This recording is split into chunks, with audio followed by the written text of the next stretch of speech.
We spilling tea today. Well, hello everyone and welcome back to another video. Just a couple of things before we get started. I know my hair is a hot mess. I'm getting it fixed soon. I'm sorry. Secondly, I did not upload last week, Wednesday or Friday. I did have videos ready to go. I just wanted to take a week off from making videos just because, I don't know, I was getting really stressed and I wasn't feeling very inspired and I didn't want to make a video just for the sake of making a video. So I just took a week off and I went to the beach with my friends and it was really nice and I feel recharged. I'm back. I have lots of ideas for new videos and I'm very excited about it, and yeah, thank you for being patient. Okay, and then as far as the small YouTube shout out, I forgot to do that last week, so I'm just gonna take a comment from the week before, and this week's winner is Vicky Vlogs. She makes vlog videos, obviously. She also does some DIY kind of stuff. She did a DIY wall art with like a little pineapple thing. It was super cute. I loved it. But her videos are just really interesting. I really like them. So if you want to check her out, I will leave her link to her channel down in the description. And if you want to be my next small YouTube shout out, just leave a comment down below and subscribe and maybe you'll be featured in my next video. Okay, so let's get into this week's video. This video is part 2 in a series that I am working on called Worst Tinder Dates.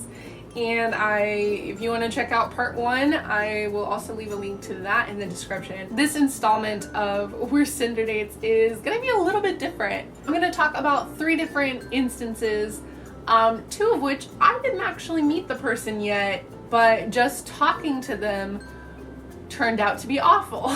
Okay, so the first instance I want to talk about, let's call this person Ben. So Ben, I don't even remember how I met him, but I met him when I was still living in Ukiah. So we reconnected a couple years later, I think, and we'd been on not really dates, but just kind of hanging out here and there. I liked him. It seemed like he liked me, but nothing ever really came out of it. So one time, I don't remember how it came up, but we were talking about like, oh, why didn't this ever become a thing? Like, I liked you, I think you liked me, so why didn't this ever happen? I have receipts from this. I was messaging him on Snapchat. I think I said, like, why didn't this ever become anything serious? Or like, did you like me or something like that? Because he replied, I did, I just can't get into anything serious. I like who you are and things you stand for. I just don't think I could bring you home. I'd feel so unmanly for being so much shorter. It makes me feel demasculated. Yeah. First off, I want to say that this boy can't be more than an inch or 2 shorter than me. Like, it's really close. I'm like a hair taller than him. But I'm also 5'10", 5'11", so like I'm gonna be taller than a lot of guys. It's not a problem for me.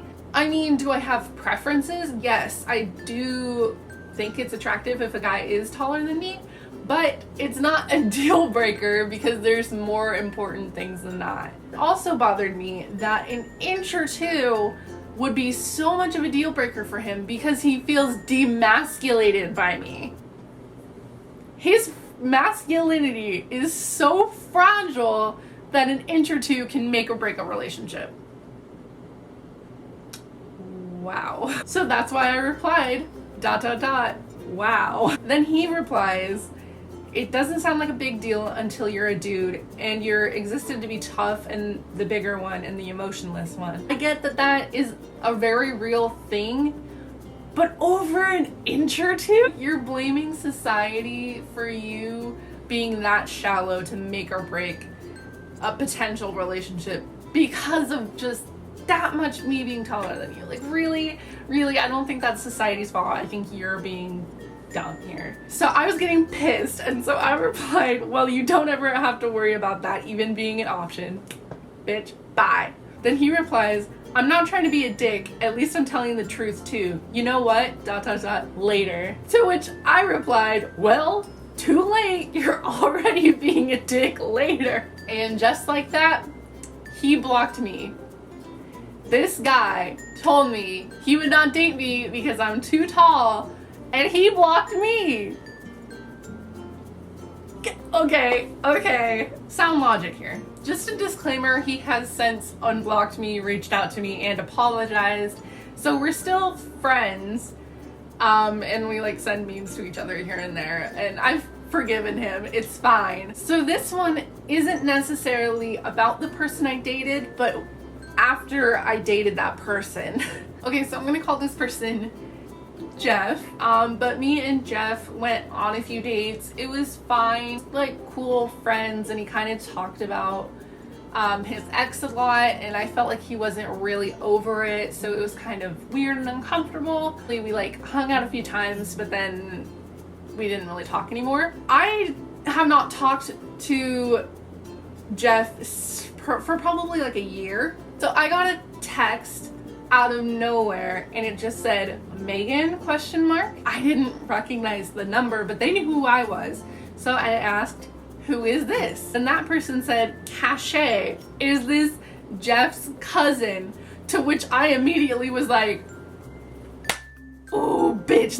This is probably Jeff's new girlfriend. I think she's probably like looking through his phone and like just finding girls' numbers and being like, who are you? Are you his cousin? What the hell? So I said, I am not Jeff's cousin. May I ask how you got my number? She avoids the question, instead turns it back around to me and asks, are you his ex then?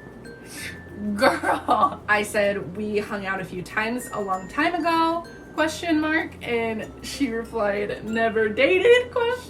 I said, not really. Why? Who are you and why do you have my number? And she says, did you want to come to his surprise party from his phone? Like saying she got my number from his phone. Do you want to come to his surprise party? I'm his wife and trying to throw him a nice welcome home party. His wife? Okay, so I have a few theories about what's going on here. What weirds me out about this is when I was low-key, very low-key dating this person, he mentioned that he was engaged at one point but broke it off. So I'm thinking, what if he never broke it off and I was just like some side chick? So I think the brilliance in this is, what if this is actually his significant other, but she's using the surprise welcome home party as an excuse to go through his phone, find some girl's name that she doesn't know the significance of and like why he has that in her phone, text them saying, like making up an excuse for a surprise party, just so that in case I do still have Jeff's number, I don't text him and ruin the surprise party. Because believe me, that thought crossed my mind, to text him and be like, yo, oh, your girl's texting other girls in your phone. But then I was like, on the off chance that she's telling the truth and this is actually a surprise party, I would be ruining the surprise. This girl's brilliant. This is brilliant. So yeah, I just texted and replied, I don't know him very well, so I'll pass, but that's nice of you. Have fun. Smiley face. Because I'm just not gonna deal with that. Yo, Jeff, if you actually see this and you do not have a welcome home surprise party, run, because your girl's crazy.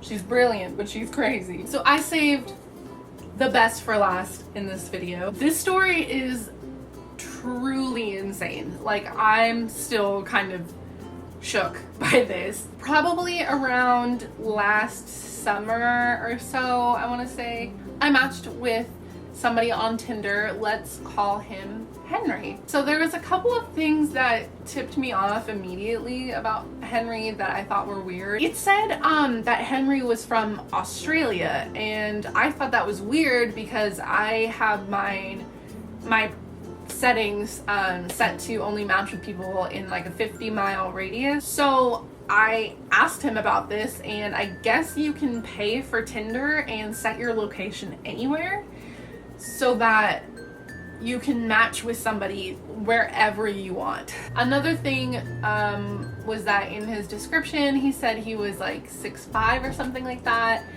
and I immediately perked up because I think being really tall is attractive. Again, it's not a deal breaker, but it's just something I find interesting. So I was like, after a while of talking to him, I was like, oh, so you're 6'5"? And he was like, no, I'm actually like 5'6", and I just lied about it so that people would match with me.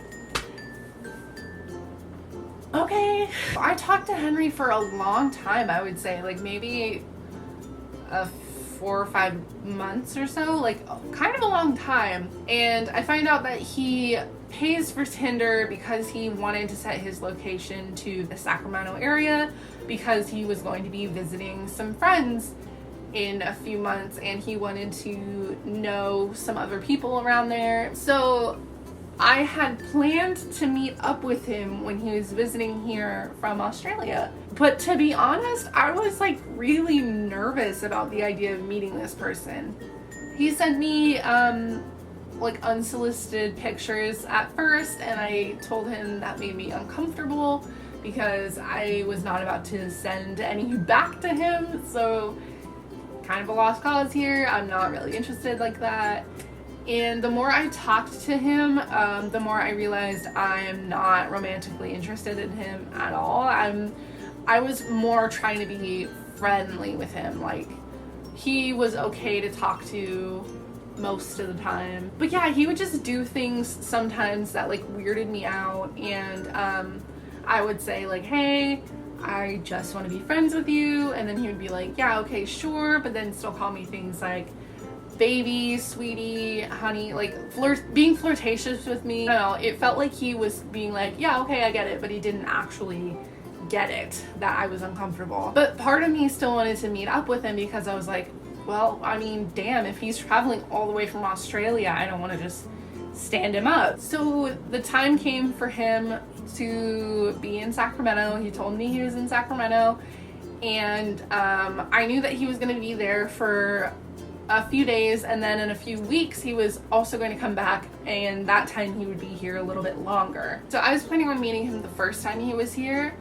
but unfortunately something came up on the day we were supposed to meet, and I told him, hey, I'm really sorry, you know, this came up, and I'll just meet you the next time you come back, hopefully, because you have more time when you come back. I think it'll just work out better for both of us. And he was like, yeah, sure, no problem, totally get it. We still talked for a few weeks until he was supposed to come back.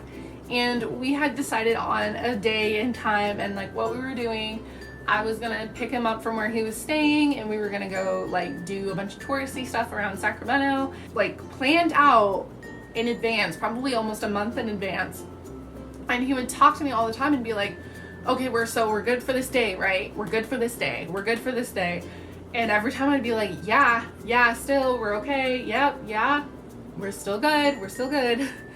Like, he was just being like weird about it. So the night before we're supposed to meet, he's texting me and he's like, I think he's drunk. He's like at a bar and he's telling me like, I think I'm gonna get laid and stuff like that. And I'm like, TMI, don't need to know that. And basically he tells me that he hooks up with this girl he just met, and the next day rolls around and he's like, hey, I'm gonna hang out with this girl all day instead.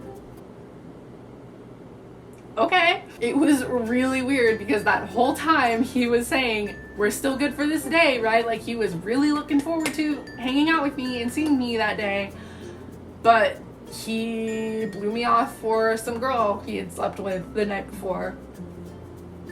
Needless to say, I was a little bit annoyed. I was annoyed because we had made plans and he blew me off, and I was not shy about the fact that I was annoyed. And what made me even more annoyed is he was saying things like, oh, you're just being jealous and stuff like that. And for the millionth time, I am not interested in you. I am wanting to be friends. I don't care who you sleep with. It's just the fact that you were a jerk and blew me off.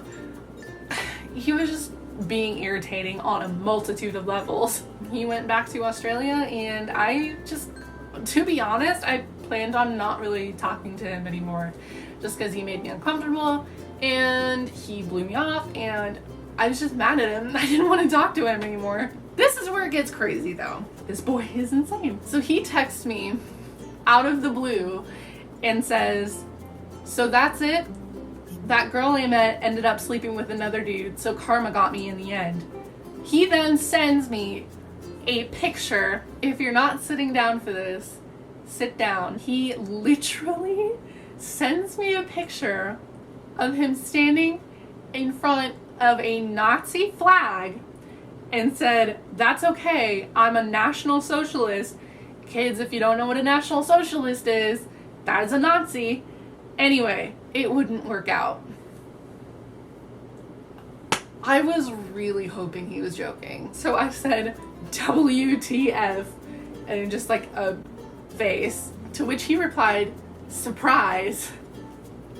Yep, surprise. I said, are you for real? He said, yeah.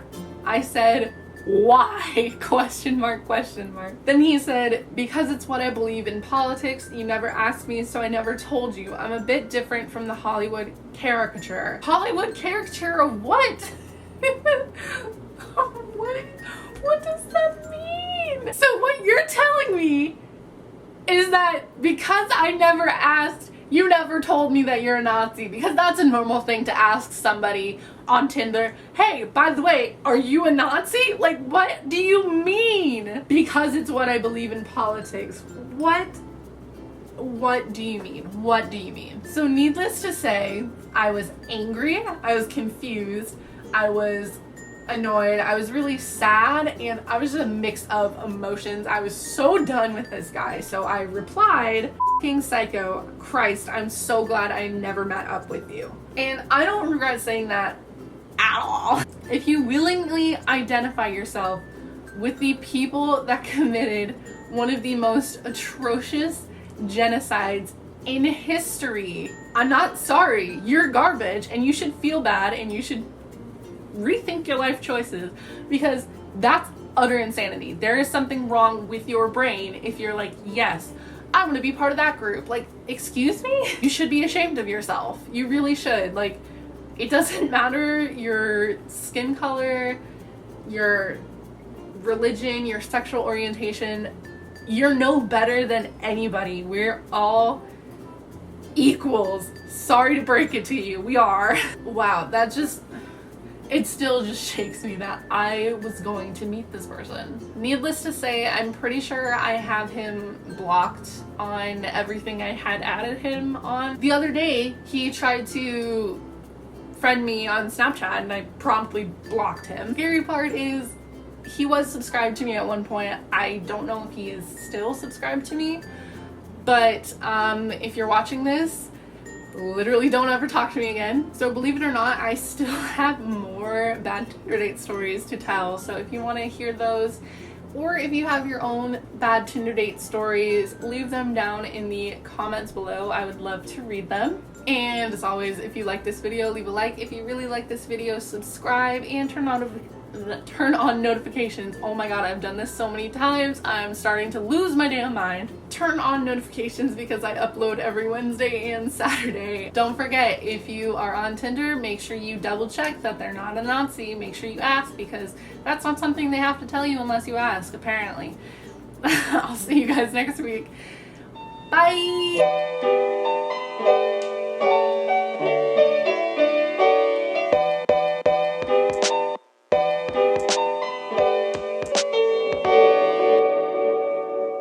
Thinking of her.